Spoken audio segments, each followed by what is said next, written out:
Demikian Tuan Imam,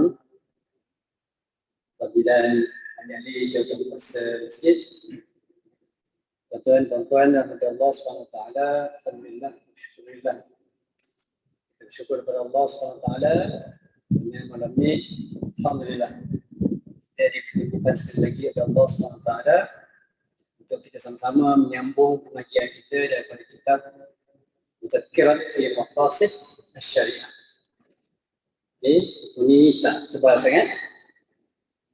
InsyaAllah, mudah-mudahan kita diberikan peluang oleh Allah SWT untuk menamatkan insyaAllah ya, pengajian kita daripada buku Maqasid ini. Dan bukan itu saja, kita harapkan supaya apa saja yang kita pelajari insyaAllah dapat kita amalkan ya, dalam kehidupan kita insyaAllah. Baik, malam ni insyaAllah kita akan sentuh tentang, masih lagi cerita tentang Maqasid Asy-Syariah. Baik tuan-tuan, seperti biasa sebelum kita cerita lebih panjang lagi apa itu Maqasid Asy-Syariah, kita cerita sikit apakah yang dimaksudkan dengan Maqasid Syariah supaya kita boleh faham apa yang nak disampaikan insyaAllah.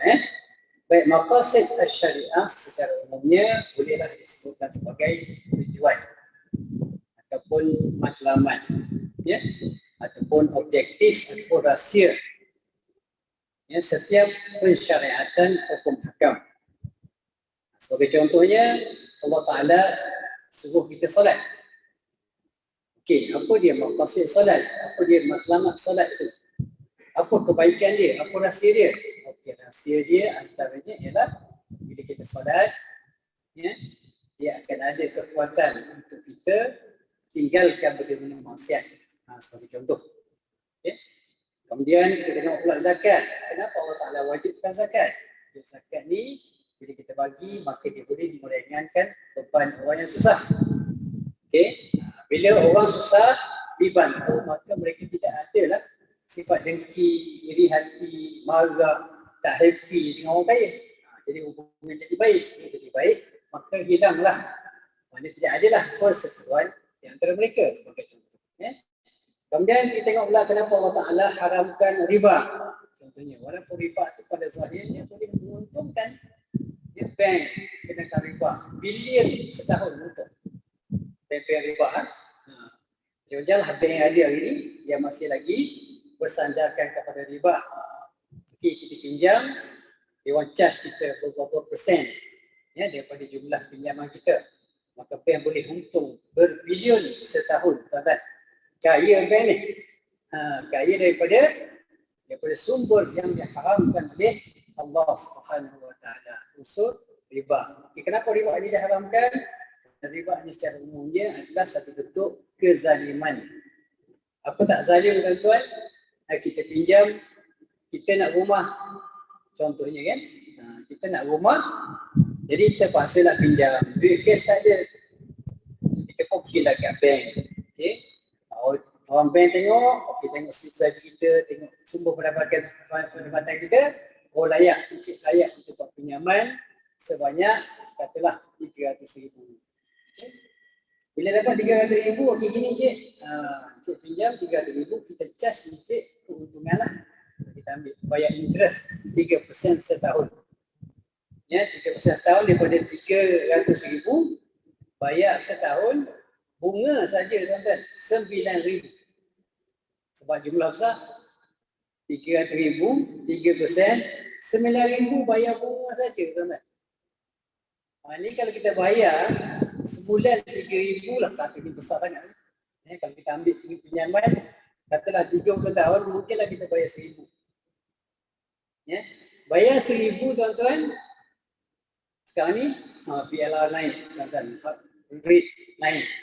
Mungkin dulu bayar 1,000, sekarang mungkin bayar 1,500 contohnya, sebab dia punya interest naik tuan-tuan, sebab masalah jauh-jauh ekonomi dan sebagainya naik. Jadi kalau bayar 1,000 sebulan tuan-tuan, bunga saja 9 bulan. Dalam setahun 9 bulan tu bayar bunga je. Pokok 3 bulan je bayar. Kita tak ada dah duit banyak tuan-tuan. Sebab tu kita buat pinjaman. Kalau banyak duit tak payah pinjam, ikan je. Zalim tak tahu, zalim. Sangat zalim. Okey, jadi sebab itulah dalam Islam diharamkan. Jadi kita haram bukan saja orang yang ambil riba. Yang bayar riba sama juga. Hukum sama. La'anallahu akilan riba. Dilaknat orang makan riba. Nak marah orang makan riba saja tak boleh. Sebab apa? Sebab kalau tak ada orang bagi riba, tak adalah yang makan riba. Jadi semuanya kena laknat. Akilan riba pun kena laknat. Wa muakkilahu, orang yang bagi makan riba pun tetap juga dilaknat. Banyak tuan-tuan yang kena laknat. Kemudian siapa lagi yang kena? Wa katibahu, kerani-kerani yang tolong isi borang tu, yang kerja kat bank konvensional, yang isi borang tu pun dilaknat oleh Allah Subhanahu Wa Taala juga. Dapat laknat juga. Dia tak makan riba pun. Dia tak bagi riba. Dia bekerja je. Tapi kerja pun oleh kerana dia kerja benda yang haram, buat urusan yang haram, maka dia pun kena laknat juga. Tak cukup dengan itu, siapa lagi kena laknat? Wa syahidaihi, saksi-saksi pun kena habis tuan-tuan. Semuanya kena laknat oleh Allah Subhanahu Wa Taala. Cerita-cerita pasal laknat ni tuan-tuan bukan cerita kecil. Kalau benda yang dosanya kecil, tak mungkin Allah Ta'ala akan melaknat manusia. Sebab Allah Ta'ala sayang kepada hamba dia. Tak mudah Allah Ta'ala nak melaknat hamba dia. Tapi oleh kerana dosa riba yang dosa yang besar, maka Allah Ta'ala melaknat semua 4 golongan yang kita sebutkan tadi. Jelas tuan-tuan? Jelas buruknya, teruknya, ya, riba ni, zalimnya riba ni. Sebab itulah Allah Ta'ala haramkan. Tapi orang tanya pula, macam mana pula Ustaz? Peniaga bagi duit ratus-ratus ribu tak ada untung. Bankrupt, bank macam tu. Boleh ada untung, tak ada masalah. Tapi gunalah kaedah-kaedah yang digunakan oleh syarak. Kita ada berbagai kaedah. Cuma hari ni tuan-tuan, hari ni ramai orang komplain. Ya, bahawa perbankan Islam, kita kata riba zalim. Ada orang komplain lah tuan-tuan. Ya, ada orang komplain kata bank Islam, bukan bank Islam lah, perbankan Islam lebih zalim. Sebab apa? Lebih besar bayarannya. Pinjam 300,000 tuan-tuan, lepas 30 tahun, juta bayar, contohlah. Cuma kelebihan dia, inilah. Ini kelebihan dia. Walaupun mungkin kita bayar mahal sikit sebab kita ambil perbankan Islam, tapi bila kes-kes yang begini yang berlaku ketiga hari ini, saat ini, yang berlakunya kenaikan apa namanya interest rate ini, maka orang yang mengambil pinjaman berasaskan pinjaman Islam dia senyum sebab dia tak terlibat. Dia tak kena bayar tambah. Sebab dia dah tetapkan bayaran dia, walaupun memang mungkin agak tinggi, tapi kerana dia tidak ada riba, jadi bila dia naik interest rate tak terlibat. Orang yang pinjam bank Islam selamat. Selamat ada dia, ini kelebihan dia. Okey.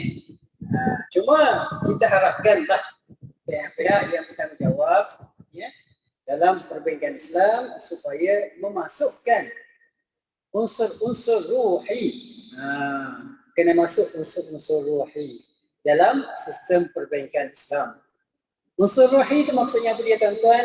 Ada unsur ke-19, ada unsur timbang rasa, ada unsur ingin membantu, walaupun bank ini bukan pusat apa nama ni pembahagian apa nama bantuan. Bank tak akan bagi pinjam orang miskin tuan-tuan. Ya, kalau ketika pergi bank buat buku kesian, bank tak bagi pinjam tuan-tuan. Ya, kita pergi menangis raya-raya dekat bank tolong lancik. Kan? Saya beli rumah contohnya, rumah nak kena lelong sekarang ni. Boleh tak saya pinjam? Tak banyak. Nak bayar 3,000 je nak pinjam. Pergi bank buat muka kesian tuan-tuan. Bank tak bagi. Tak bagi tuan-tuan. Sebab bank ni bukan untuk orang miskin. Ya? Maksud saya orang miskin tu orang yang tak mampu bayar. Bank cuma akan memberikan pinjaman sebab dia orang meniaga. Dia bagi peniaga, memang begitulah keadaan dia. Bank bukan badan kebajikan. Jadi kalau buat muka sekian, pergi kat bank, confirm bank tak akan bagi pinjam. Kecuali bank ada CSR, ada duit-duit yang memang dia nak bagi untuk bantuan, itu lain cerita. Tapi kalau nak pergi buat pinjaman, dengan bank memang tak bagi. Bank cuma bagi orang kaya. Kalau kita banyak buat duit, tuan-tuan, ada bisnes besar-besar, tak payah pergi ke bank. Bank akan datang jumpa kita. Saya ada kawan seorang, tuan-tuan. Dia beritahu, dia tak payah pergi bank. Pegawai bank datang ke rumah, tuan-tuan, ke pejabat. Nak suruh buka akaun dengan dia orang. Mudah. Itu kalau orang kaya lah, duit juta-juta, tuan-tuan. Bank datang. Yang tak payah kita pergi beratur apa benda tak. Tak payah, bank datang. Cari kita, tuan-tuan. Jadi kalau tuan-tuan nak juga, bank datang, simpanlah duit banyak-banyak, juta-juta, insyaAllah. Bank akan datang. Berbalik kepada apa yang kita sebutkan tadi, tuan-tuan. Jadi riba ini satu perkara yang diharamkan sebab dia membawa mudarat. Itu lebih kuranglah. Lebih panjang je lah. Mukadimah maqasid syariah supaya kita lebih mudah memahaminya. Baik, malam ni tuan-tuan kita nak bincang pula aqsam maqasid syariah. Bahagian-bahagian maqasid syariah. Kita dah bincang maqasid syariah tu daripada sudut bagaimana kita mengenalinya, bagaimana menetapkan maqasid syariah. Okey, malam ni kita nak cerita tentang jenis-jenis maqasid syariah. Baik. Maqasid syariah ni tuan-tuan, dia sebutkan di sini bahawa aqsam maqasid syariah bi'atibari mahall suduriha wa munsya'atiha. Okey. Maqasid syariah dari sudut apa dia? Dari sudut tempat. Maknanya gini. Kita cerita daripada mana maqasid syariah itu datang. Okey. Jadi kalau kita tengok yang pertamanya disebut maqasid syariah. Jadi sebab kita kata maqasid syariah ni bukan satu benda yang boleh kita guna akal fikiran saja. Okey, antara yang kita pernah bincang maqasid syariah ni kita nak kenal dia, antaranya kita tengok dalam nas-nas hukum syarak. Dia tak boleh reka-reka. Sebab bila reka manusia yang mereka maqasid, mungkin dia akan masuk unsur-unsur nafsu. Macam saya selalu sebut, tuan-tuan. Kalau maqasid syariah ini digunakan hanya pemikiran manusia, maka manusia akan menggunakan maqasid syariah untuk menghalalkan benda yang haram. Sebagai contoh yang pernah kita buat, mencuri, tuan-tuan. Contoh mencuri. Kalau kita tidak ada nas yang jelas mengatakan hukum mencuri, kemudian kita nak cari hukum mencuri atau apa benda, kalau orang mencuri dia kata, maqasid syariahnya matlamat, maknanya harus wajib dibenarkan. Maqasid syariah. Sebab dia baik. Mencuri dia baik. Bagi orang yang mencuri. Apa tak baiknya? Kita kerja nak dapat RM2-3,000 pun kerja siang malam. Orang pergi mencuri, satu malam dia boleh dapat RM20,000 tuan-tuan. Satu malam. Sekejap. Setengah jam masuk rumah. Pelajar-pelajar kita contoh dekat kawasan Anggrek. Dia masuk rumah tuan-tuan, satu malam, satu rumah tak ada 12 orang. 12 laptop. Masuk setengah jam tak sampai. Pelajar-pelajar kita pun jenis tawakal sangat tinggi, tuan-tuan. Tawakal sangat tinggi. Tidur malam-malam tak kunci pintu. Kadang-kadang pintu terbuka. Saya pun ada duduk berjiran kan dengan pelajar-pelajar hari. Pukul 1, 2 pagi sibuk-sibuk, bising-bising. Ada rumah tak tutup pun pintu kadang-kadang. Punya tawakal tinggi, tuan-tuan. Dengar-dengar cerita habis 12 laptop. Hilang kena curi. Itu tawakal tinggi pun masalah juga, tuan-tuan. Jadi kalau bagi orang yang mencuri, dia kata mencuri itu benda baik dan patut dihalalkan. Itu bagi orang mencuri. Bagi yang mangsa curi pula, dia kata yang mencuri ni wajib diharamkan. Mesti diharamkan sebab dia membawa mudarat. Apa tak mudaratnya? Kan kadang-kadang duit pun PTPTN contohnya. Mak ayah bagi duit beli komputer. Nanti tiba-tiba hilang. Tak ada masalah. Nak buat assignment dia, maknanya nak exam dan sebagainya, terganggu banyak masalah dia. Yang timbul hasil daripada pencurian. Jadi sebab itulah manusia ini tidak boleh diberikan peluang bagi mereka ataupun hak untuk menentukan maqasid syariah ini bukan kepada manusia tetapi ada nas daripada Quran yang jelas. Walaupun tidak dinafikan memang boleh digunakan akal untuk kita mencari, meneliti, tetapi dia tidak boleh bercanggah daripada apa yang telah ditentukan oleh Allah SWT. Kerana maqasid yang maha mengetahui adalah Allah SWT, sebab hukum hakam itu datangnya daripada Allah SWT. Jadi sumber yang pertamanya, maqasid disebutkan jenis yang pertama yang disebutkan maqasid asy-syari'. Maknanya matlamat-matlamat yang datang direct daripada Allah Subhanahu wa taala. Dia disebutkan sebagai asy-syari'. Jadi tuan-tuan kalau jumpa kalimah asy-syari', di dalam bab-bab yang berkaitan dengan hukum fiqh dan sebagainya, hukum usul fiqh, berkaitan dengan asy-syari', maka asy-syari' itu adalah merujuk kepada Allah Subhanahu wa taala. Sebab asy-syari' ini adalah yang mencipta undang-undang, yang mensyariatkan pensyariatan undang-undang atau ketetapan ataupun hukum hakam. Okey? Itulah yang disebutkan sebagai asy-syari'. Jadi maqasid ini datangnya daripada Allah Subhanahu wa taala. Artinya apa tuan-tuan? Apabila Allah Subhanahu wa taala memerintahkan sesuatu perkara kepada manusia. Contoh, Allah Taala perintahkan manusia seluruhnya, bukan hanya orang Islam, seluruh manusia, u'budullah. Wajib semua kamu wahai manusia sembah Allah. Itu perintah Allah. Okey, maqasidnya kembali kepada Allah. Tujuan kenapa Allah Ta'ala mewajibkan manusia? Kerana manusia ini adalah hamba Allah. Manusia ini dicipta oleh Allah SWT, maka Allah Ta'ala berhak untuk memerintahkan hamba-hambanya supaya tunduk dan patuh pada perintah Allah. Itu kembali direct kepada Allah SWT. Maksudnya tujuannya kenapa? Tujuannya Allah memang nak, dan arahan Allah untuk manusia itu taat pada Allah, kerana manusia ini semuanya dicipta oleh Allah Ta'ala. Apa saja yang ada dimiliki oleh manusia, semuanya adalah hak milik Allah Ta'ala. Maka Allah Ta'ala berhak untuk memerintahkan manusia untuk taat dan patuh kepada semua perintah. Itu kembali kepada Allah Subhanahu wa taala. Begitu juga bila Allah Ta'ala larang manusia daripada buat maksiat. Allah Ta'ala larang manusia daripada menyembah berhala. Kebaikan itu, dia punya matlamat ialah kerana apa? Kerana Allah Ta'ala sangat benci manusia yang melakukan syirik kepada Allah. Sebab Allah Ta'ala dah cipta kita. Allah Ta'ala dah berikan berbagai-bagai nikmat kepada kita. Maka sudah tentulah Allah Ta'ala tak nak ada manusia yang syirik menyekutukan Allah. Allah dah bagi segala-galanya, maka wajib kita menjauhi perkara-perkara yang boleh membawa syirik pada Allah. Dan syiriknya tuan-tuan adalah dosa yang paling besar. Dosa yang paling besar yang tak mungkin Allah akan mengampunkan dosa orang yang melakukan kesyirikan kepada Allah SWT. Dalam arti kata bahawa kalau sekiranya dia mati tuan-tuan, tak sempat taubat, maka confirm masuk neraka. Confirm masuk neraka orang yang mati dalam keadaan kufur, kerana Allah Ta'ala tak mungkin akan ampunkan dosa dia. Dan ini dijelaskan dalam Al-Quran, Inna Allah la yaghfiru an yushraka bih wa yaghfiru ma duna dzalika liman yasha.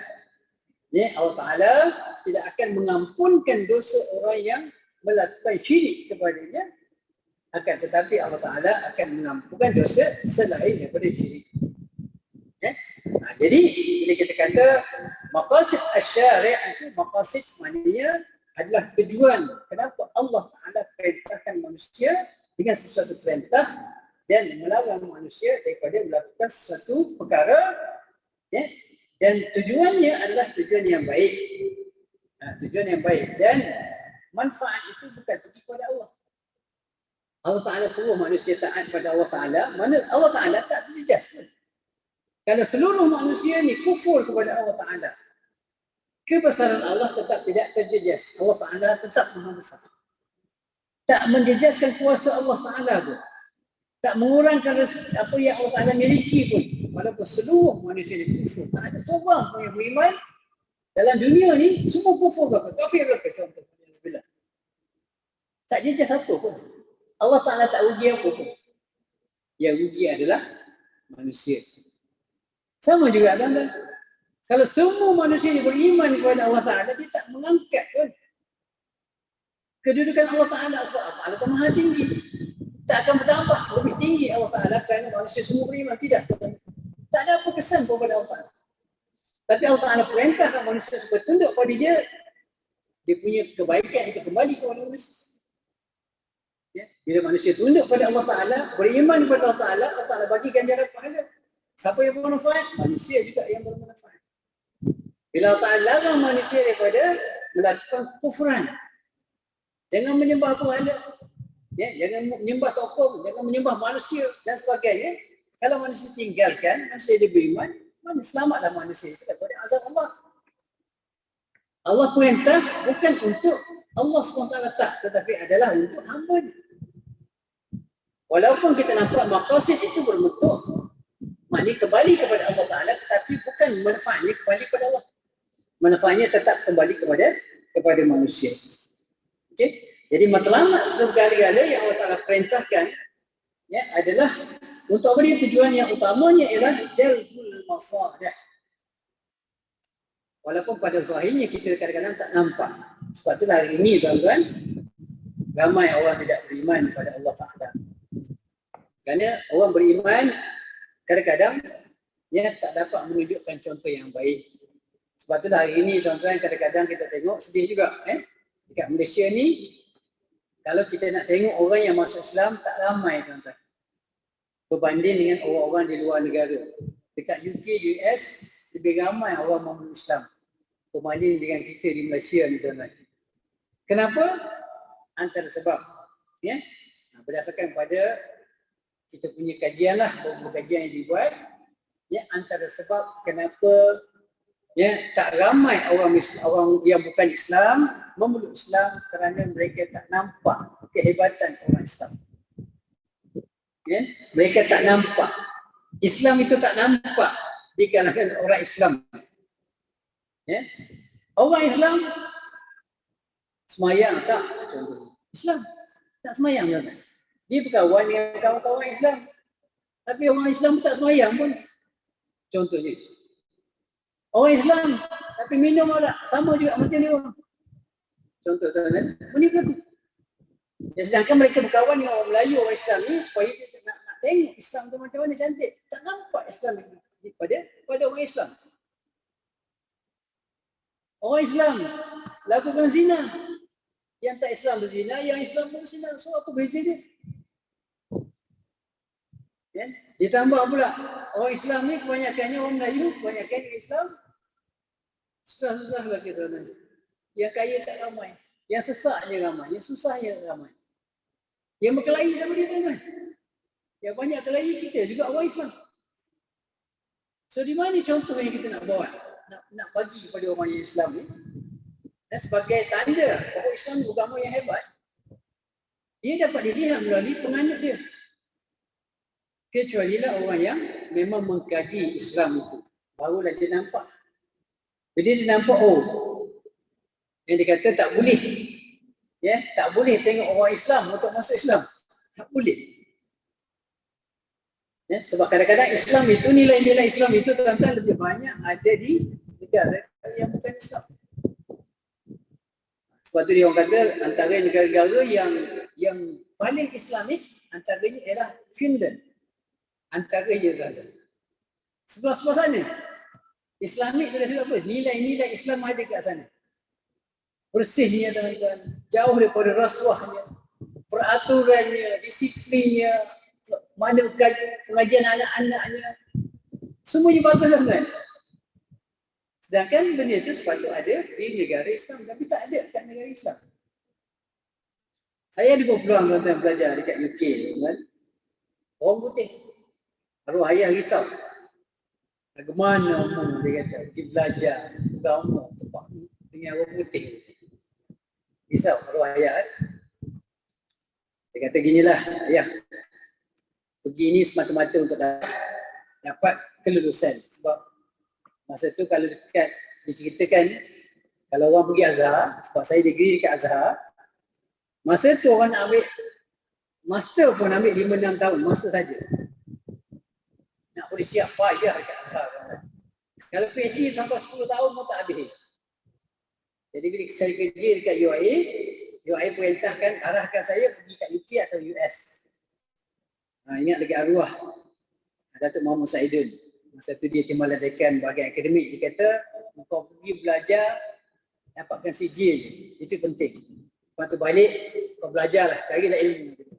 Pergi kat UK ni bukan nak belajar sangat, yang penting nak dapat CJ. Memang itulah dunia, tuan-tuan. Dunia hari ni dia nak ke CJ, utama lagi daripada ilmu. Ilmu nak belajar cari kemudian. Kita pergilah buat PhD. Maksudnya apa dia, tuan-tuan? Awak yang buat PhD bukanlah ada ilmu sangat pun sebenarnya. Bukanlah tak ada ilmu. Maksudnya nak kata buat PhD tu jadi alim tak tu lah. Artinya kita ambil satu tajuk, macam saya ambil undang-undang jinayah Islam. Pun satu tajuk daripada jinayah. The crime of hirabah. Ceritalah pasal Pak hirabah. Apa jinayah hirabah? Merompak, merogol. Contoh mengedar dada. Itu kita kaji tu je lah. Alim lah buat tu kan. Buat lain banyak lagi. Kan? Jadi kalau ada PhD dia bangga, dia rasa hebat tak? Tak hebat mana pun tuan-tuan. Cuma kalau kita tanya bab yang belajar tu, memang hebat lah. Sebab dia buat kajian. 3 tahun belajar benda tu je. Buat kajian benda tu je. Satu topik je. Alim buat tu lah. Bab lain banyak lagi yang tak tahu tuan-tuan. Jadi sebab itulah. Jadi bila belajar kat UK tuan, kita tengok perbandingan kita boleh buat antara benda yang kita nampak sangat disiplin dia sangat tinggi. Okay, disiplin orang putih ni walaupun dia tak Islam sangat tinggi tuan-tuan. Kalau berjanji memang sangat pancul. Tepat masa dia bakal sebelum sampai masa tu dia dah ada. Kita berjanji dengan profesor, kadang-kadang kalau kita kat Malaysia ni tuan-tuan, pensyarah masuk dulu dalam kelas. Nak cerita ni kita berbeza pensyarah di dalam kelas 10 minit tunggu. Tak masuk lagi belajar. Sampai saya di peringkat kadang-kadang tu kunci pintu tuan-tuan. Lambat kunci pintu. Lepas tu dia orang serik barulah laju datang. Kunci pintu tak masuk kan. Lepas 10 minit tak masuk kunci pintu. Okey. Kadang-kadang kena buat macam tu. Jadi dekat UK tuan-tuan tak ada macam tu. Beberapa peristiwa yang berlaku pada saya memang tepat tuan-tuan. Kita berjanji dengan profesor. Sebelum tanggal janji pukul 9, kita sampai terkonfirm dia dah ada. Tak pernah berlaku kita pergi tunggu profesor, tak ada. Profesor tunggu kita tuan. Hebat. Tapi kebanyakan mereka tidak Islam. Jalan raya tuan-tuan nak kongsi dengan tuan-tuan, jalan raya. Nak cerita ni, Islam ni ada tempat dua. Negara yang bukan Islam tapi nilai Islam tu ada. Kalau kita kat jalan raya tuan-tuan, mereka ada katalah 4 lane. 4 lane. Kalau kita nak pergi sebelah kiri, walaupun beberapa kilometer kita dah atas highway tu, kita akan duduk daripada kiri dah awak stand pada kiri. Itu lane. Kalau yang perlahan dia dah sebelah kiri, kalau boleh laju sikit. Okay? Mereka ikut lane tuan-tuan. Balik kat Malaysia, kejut saya. Masa saya balik daripada UK, masa tu ada PAS mini ni. PAS mini tuan-tuan duduk sebelah kanan sekali ni. Dia nak pergi ni belah kiri ni. Dia pun dah luar. Tangan macam tu je. Kan? Lepas dia. Kan? Lepas tu dia lalu punya. Disiplin dekat jalan raya pun sangat hebat tuan. Ini orang putih. Satu lagi saya nak share tuan-tuan. Orang putih ni, perangai dia. Yang baik lah. Yang tak baik jangan tengok lah.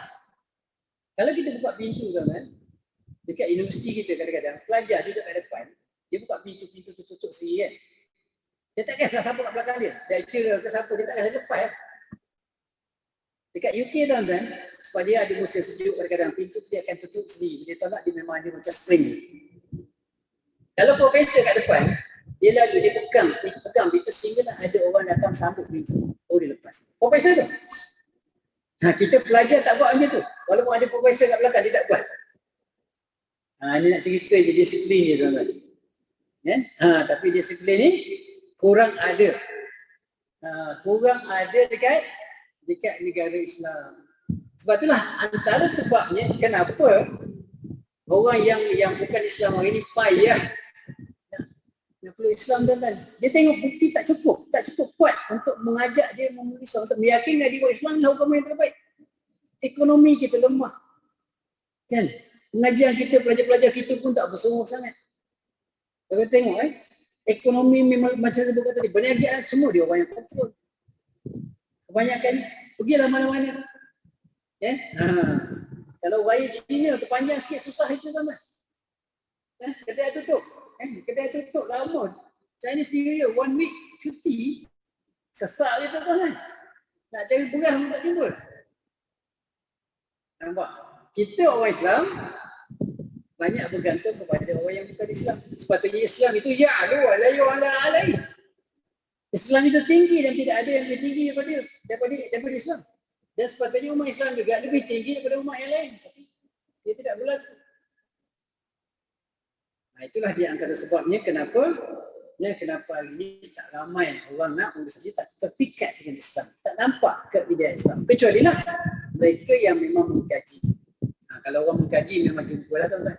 Dia tak nak tengok orang Islam. Lepas tu ada orang memeluk Islam, bukan negara Islam, tapi dia pergi luar negara, tak pergi negara Islam pun. Tapi dia mengkaji dapat Islam. Okey? Jadi itu cerita tentang Islam lah tuan-tuan. Baik, jadi masalah dia, walaupun kita lihat secara umumnya orang Islam dan tak Islam itu tak nampak daripada zahirnya kelebihan-kelebihan, tapi pada hakikatnya kelebihan itu mungkin tak dapat dilihat di dunia. Okey? Tapi dapat dilihat cuma di akhirat. Kalau kita letak dua orang, katalah kita kata orang Melayu. Orang Melayu pun ada juga yang tak Islam tu lah. Ya? Orang Melayu pun ada yang tak Islam, walaupun majoriti Islam lah. Yang keturunan dia macam-macam lah, campur ni yang tak Islam. Ada tuan-tuan. Contohnya, muka sama, cakap sama, tapi seorang Islam, seorang tak Islam. Tak depan dia tak nampak tuan-tuan beza dia. Tak nampak beza dia. Ya? Zahirnya tak nampak.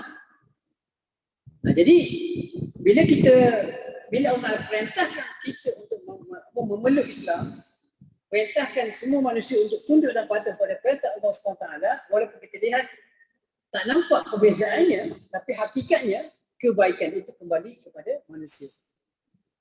Bila manusia beriman kepada Allah, maka bila dia mati, confirm insya-Allah dia masuk dalam syurga Allah SWT. Hatta walaupun dia berdosa, tapi dia akan masuk neraka dulu, azab dulu, seksa dulu, hapuskan semua dosa, akhirnya akan masuk syurga juga. Kan ada kan iman dalam hatinya. Jadi kebaikan kembali kepada manusia juga. Begitu juga bila Allah Ta'ala perintahkan supaya tidak menyembah berhala contohnya. Ya, kebaikan kembali kepada manusia juga. Okay? Jadi itu dipanggil maqasid asy-syari'. Baik. Yang kedua tuan-tuan, disebut sebagai maqasid al-mukallaf. Siapa mukallaf ni tuan-tuan? Mukallaf ini ialah orang yang dipertanggungjawabkan di atas segala apa yang dilakukan. Ya, artinya kalau ditinggal solat maka dia berdosa. Bila dia berdosa dia layak untuk dikenakan azab oleh Allah SWT. Itu namanya mukallaf. Syarat mukallaf apa dia tuan-tuan? Mudah aja. Antaranya Islam. Sebab orang kafir tak wajib solat. Contohnya. Antaranya Islam. Selain daripada itu mestilah akil, berakal. Orang gila tak wajib solat. Orang gila tak wajib solat. Contoh. Jadi orang gila tak mukallaf. Dipanggil. Kanak-kanak. Adik ni. Kita masjid, alhamdulillah. Dia tidak mukallaf. Tapi kena datang tak? Bagus tak bawa masjid? Bawa masjid bagus. Sebab itu adalah pendidikan. Tapi berdosa tak dia kalau tak solat? Tak berdosa sebab dia belum mukallaf. Tapi wajib tak kita didik dia? Wajib kita didik dia. Tak boleh lah tunggu dia sampai umur 15 tahun. Tanya, abang dah bermimpi dah, dah keluar mani ke belum? Oh dah, dah. Kena solat sekarang. Tak boleh macam tu kan? Lewat. Jadi daripada kecil pun kita dah ada ajar anak kita daripada 7 tahun pun Nabi suruh muru auladakum bis-salah. Suruh anak-anak kamu ketika berumur 7 tahun bersolat. Walaupun solat tak wajib pada kanak-kanak. Kecuali bila dah balik umur 15 tahun. Tapi Nabi suruh perintahkan supaya seorang bapa itu menyuruh anak dia supaya solat ketika umur 7 tahun. Itu kaedah pendidikan. Okey? Baik. Jadi mukallaf ini orang yang dipertanggungjawabkan di atas segala apa yang diperintahkan oleh Allah SWT. Kalau dia buat dapat pahala, kalau dia tinggal, dia akan berdosa dan akan dipertanggungjawabkan di hadapan Allah Taala. Okey. Jadi apa maqasidnya? Apa rahsianya yang berkait dengan orang mukallaf ini? Okey, semua yang berkaitan dengan tingkah lakunya. Apa saja? Perkataan dia, perbuatan dia. Perkataan Allah Ta'ala perintahkan supaya dia bercakap benar, tak boleh cakap bohong. Itu berkaitan dengan manusia. Allah perintahkan supaya kita bercakap benar.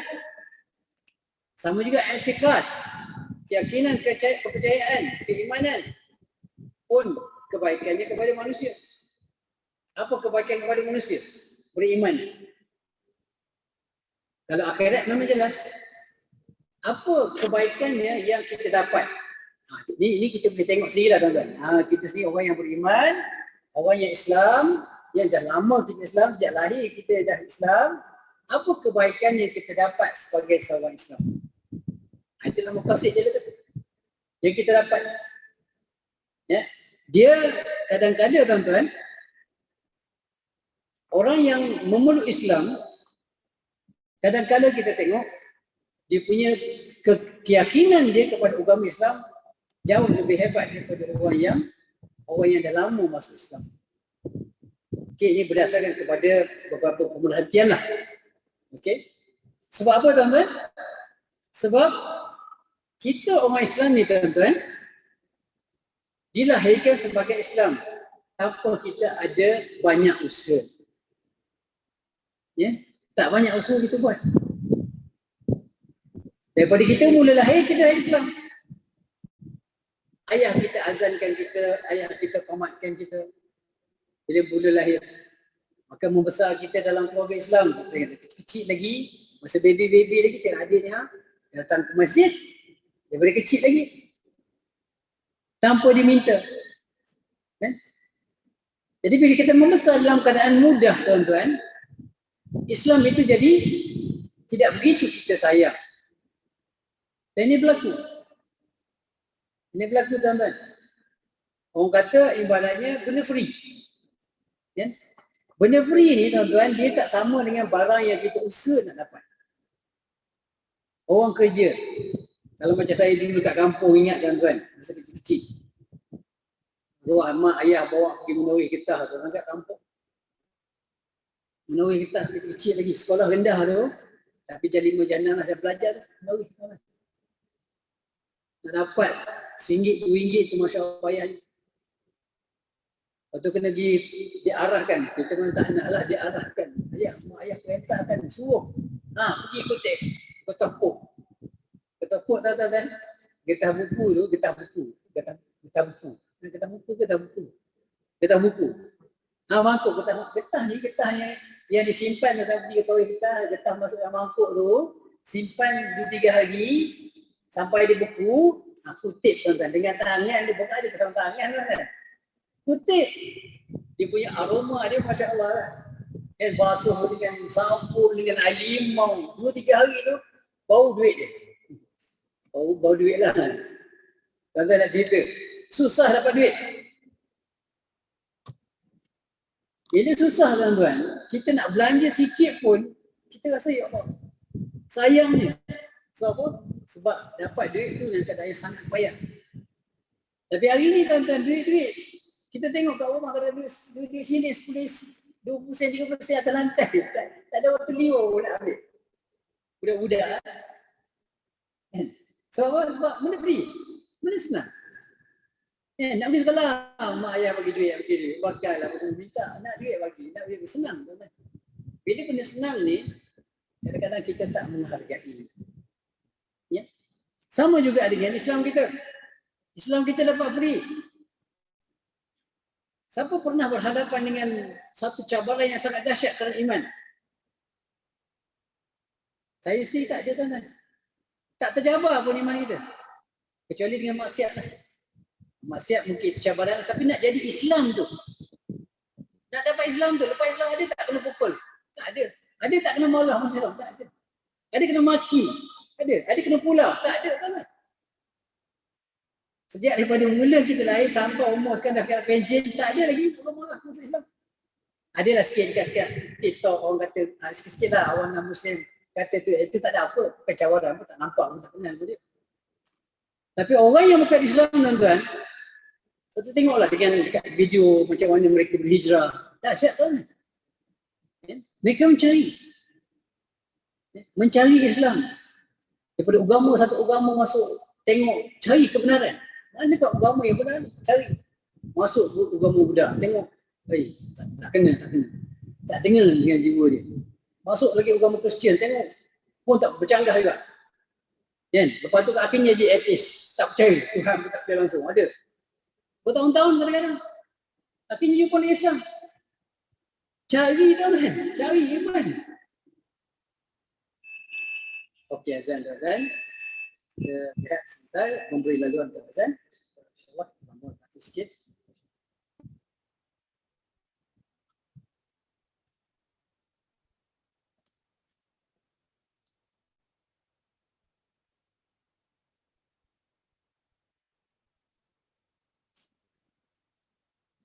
Allahu Akbar, Allahu Akbar.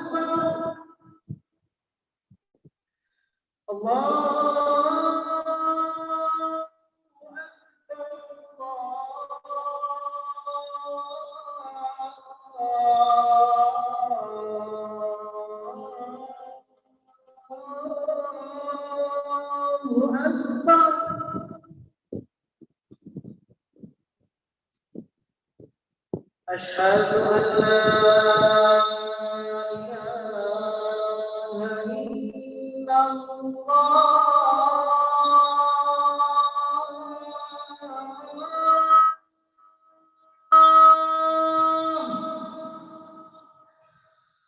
أشهد أن لا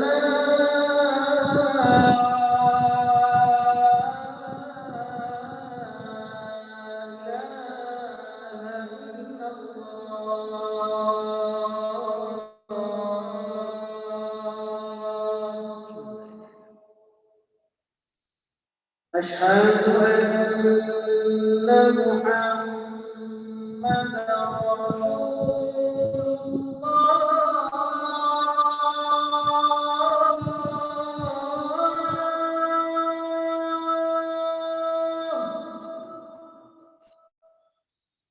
أشهد أن محمدا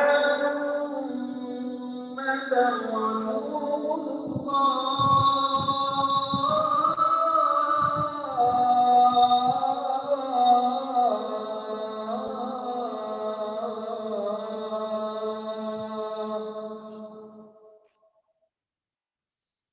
حي على الصلاة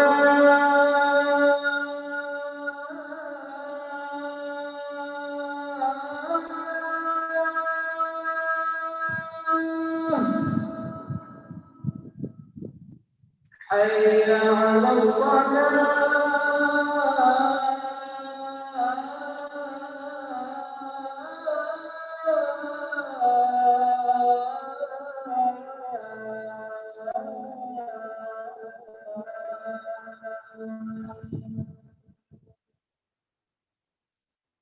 حي على الفلاح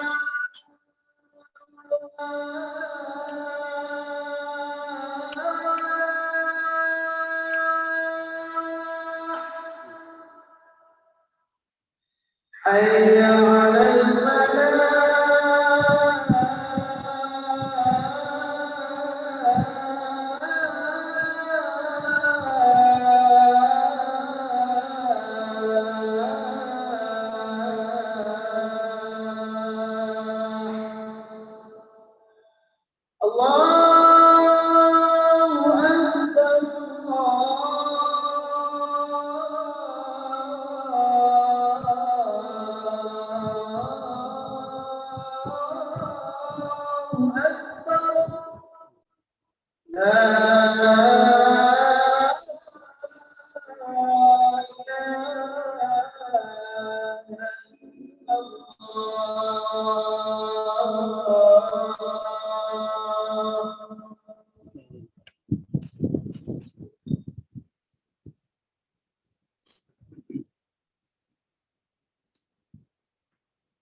Baik, teman-teman, insyaAllah kita sama sikit. Jadi berbalik kepada apa yang kita bincangkan tadi, ya, kenapa hari ini tak ramai ya, orang yang bukan Islam terpikat dengan Islam, antaranya adalah kegagalan kita untuk menunjukkan contoh yang baik ya, kepada orang-orang yang bukan Islam. Apatah lagi kalau kita mengambil sikap bermusuhan. Ya, walaupun Allah Ta'ala menyebutkan dalam Al-Quran, okay, وَلَنْ تَرْضَى عَنْكَ الْيَهُودُ وَلَا النَّصَارَى حَتَّى تَتَّبِعَ مِلَّتَهُمْ. Ya, maksudnya orang Yahudi dan Nasrani itu tidak akan redha dengan orang Islam ni, orang Islam katakanlah, sehingga mereka itu mengikuti, ya, mengikuti agama mereka, barulah mereka redha. Betul. Tetapi Islam juga meletakkan garis panduan bagaimana kita nak bermuamalah dengan orang-orang yang bukan Islam. Orang Islam, kalau sekiranya orang yang bukan Islam, kalau mereka tidak memusuhi dengan terang-terang, dengan jelas, maka kalau dalam negara Islam, dia anggap mereka ini sebagai kafir dhimmi. Okay? Bukan kafir harbi. Kafir harbi dia yang jelas-jelas menentang Islam, menentang undang-undang Islam, itu pun kalau sekiranya kita sudah menjadi negara Islam. Kafir dhimmi ni tuan-tuan, kedudukan dia sama macam orang Islam. Dipelihara, dijaga oleh Islam, oleh undang-undang Islam. Mereka diberikan hak untuk hidup dalam sebuah negara Islam dengan syarat mereka membayar jizyah. Ini adalah kedudukan negara Islam, tuan-tuan. Harta benda mereka dilindungi sepenuhnya oleh Islam, oleh undang-undang Islam. Kalau sekiranya ada orang Islam mencuri harta orang yang bukan Islam, kafir ni kafir, tak beriman, tapi berada dalam sebuah negara Islam, dipanggil ahli zimmah, kafir zimmi lah. Maka tangan orang yang Islam itu yang mencuri akan dipotong. Betul ke? Betul. Itu undang-undang Islam, itulah keindahan Islam. Artinya orang yang bukan Islam duduk dalam negara Islam, mereka akan selamat. Mereka tak kacau. Mereka boleh menyembah berhala macam biasa. Sebab itulah kita tengok, ya, kalau pergi negara-negara yang bukan, yang ditakluk oleh orang Islam, mereka masih ada. Macam Mesir contohnya. Kita tengok kat Mesir. Kita tengok masih lagi berhala besar-besar, kan? Rumah-rumah ibadat masih kekal. Gereja-gereja masih banyak dekat Mesir. Kenapa? Kerana Islam bila dia menakluk satu negara, dia tak paksa orang masuk Islam. Sebab itu bukan ajaran Islam. La ikraha fid din. Jelas dalam Quran. Tidak ada paksaan dalam agama. Sama ada kamu beriman, kalau nak beriman boleh beriman. Tapi kalau mau nak tinggal kat sini boleh. Bayar jizyah dan ikut taat perintah apa yang ada dalam undang-undang Islam. Contohnya, kalau membunuh orang tak Islam, orang yang Islam bunuh orang tak Islam. Bunuh orang kafir ni. Bunuh, tuan-tuan. Apa hukum dia? Berdosa, haram. Walaupun dia tak beriman, haram membunuh orang yang kafir zimmi ni, tuan-tuan. Dan kalaupun dia bunuh, kalau dia bunuh orang Islam, bunuh yang bukan Islam, yang kafir zimmi, wajib dikenakan kisah. Kena kisah, tuan-tuan. Ini kaedah Islam yang mengajar. Artinya apa dia, tuan-tuan? Selagi mana mereka tidak jelas mana menentang Islam, menentang negara Islam, maka mereka tidak punya apa-apa. Mereka kena berikan hak sebagai seorang penduduk sebuah negara Islam. Sebab itulah, kalau kita berjaya menunjukkan contoh-contoh yang baik, saya yakin ya, Islam ni lebih cepat berkembang di Malaysia ni. Kadang-kadang kita terus nampak kafir ni bunuh, ni contohnya ada sebab gitu, tuan. Ni kafir harbi ni semua kafir. Bunuh. Tak boleh, tuan-tuan. Mereka itu adalah mad'u kita. Itu istilahnya. Mereka itu adalah orang yang patut kita sampaikan dakwah. Cuma soalannya, ini bukan nak cerita, nak tanya tuan-tuan, nak tanya saya, tanya diri saya sendirilah juga. Berapa kali kita berdakwah, mengajak orang bukan Islam, jiran kita masuk Islam? Ini soalan ni patut kita tanya sama-sama ni, tuan-tuan. Takut nanti tak lepas di hadapan Allah Ta'ala bila Allah Ta'ala tanya kita. Katalah ada jiran kita sebelah rumah. Depan ke, belakang ke, kiri kanan tu jiran kita. 40 buah rumah, tuan-tuan, jiran kita. Berapa kali kita sampaikan Islam? Takut nanti mereka mati tak masuk Islam, akhirat dia Menuntut daripada Allah Ta'ala. Ya Allah, aku bersama dengan sebulan-sebulan di Islam. Tak pernah pun ajak aku masuk Islam. Tuan-tuan ada jawab macam mana tu? Ini soalan yang patut kita sama muhasabah diri lah. Ya? Kita tak sampaikan Islam. Dan kadang-kadang kita gagal menunjukkan contoh yang baik seperti orang Islam. Jiran, hak jiran tak jaga. Buat bising malam-malam. Contohnya, kita jiran tak jaga hak jiran. Kata Islam apa benda macam ni? Kita tak dapat tunjuk akhlak yang baik. Contohnya tuan-tuan, itu belum lagi berdakwah. Jadi kalau semua orang Islam ada kesedaran untuk berdakwah, sampaikan, ajak, paling-paling kurang tunjukkan hubungan yang baik. Tunjukkan kita Islam, kita tegur dia. Apa good morning, apa khabar? Sebab tu senyum buat dia. Itu dakwah kan? Dakwah ni kadang-kadang tak perlu kita ceramah pun. Dia pun hi good morning, itu pun dakwah kan? Dakwah tak sudah ceramah. Nak ceramah mungkin tak ada masa disama-sama jogging, hi good morning, how are you? Okay, apa khabar? Okey, itu sekurang-kurangnya tuan-tuan. Kadang-kadang buka tengok orang kopi, tengok musik lain tuan-tuan. Contohnya, ada orang macam tu kan. Benci dia kepada orang kafir ni, subhanallah. Dahsyat. Sedangkan mereka itu orang yang patut kita sampaikan dakwah. Nak dakwah bukan boleh kasar tuan-tuan. Walau kunta fadlan ghalidhal qalb lam faddu min hawlik. Allah Ta'ala sebut. Kalau kamu bersifat kasar, bengis dengan orang kafir ni, mereka akan lari daripada kamu. Bila lagi nak macam mana dakwah? Dakwah ni kena ada hub, dakwah hub, kata ulama-ulama. Dakwah itu datang dari rasa kasih sayang. Kasih sayang kenapa? Kita nak selamatkan dia. Nak selamatkan dia daripada azab Allah Ta'ala. Maka kita dakwah dengan rasa penuh kasih sayang. Walaupun dia tak Islam, belum lagi Islam. Sebab tu bila Islam kita boleh sanggup peluk dia kan. Sebab dia bukan fizikal. Ya, orang yang masuk Islam, walaupun dia sebelum ni tak Islam, China ke India tak salah. Bila masuk Islam kita boleh peluk dia lah. Kita rasa tak ada gap. Itu keindahan Islam. Kan? Jadi tuan-tuan, untuk Allah SWT, itulah sebahagian konsep kita untuk malam ni. Mudah-mudahan ya, sikit sebanyak boleh memberikan keinsafan kepada kita lah. Khususnya, bukan senang lah tuan-tuan. Nak pergi, nak jumpa jiran kita yang ke Islam, nak ajak masuk Islam, Allah Akbar. Bukan satu perkara yang mudah. Kalau kita dapat buat ni, insyaAllah Islam akan lebih mudah, lebih cepatlah berkembang kat Malaysia insyaAllah. Sebab setiap orang memainkan peranan dia masing-masing. Jadi tuan-tuan, itu saja yang baik kepada Allah SWT yang memain peranan dalam masa sini. Tak banyak.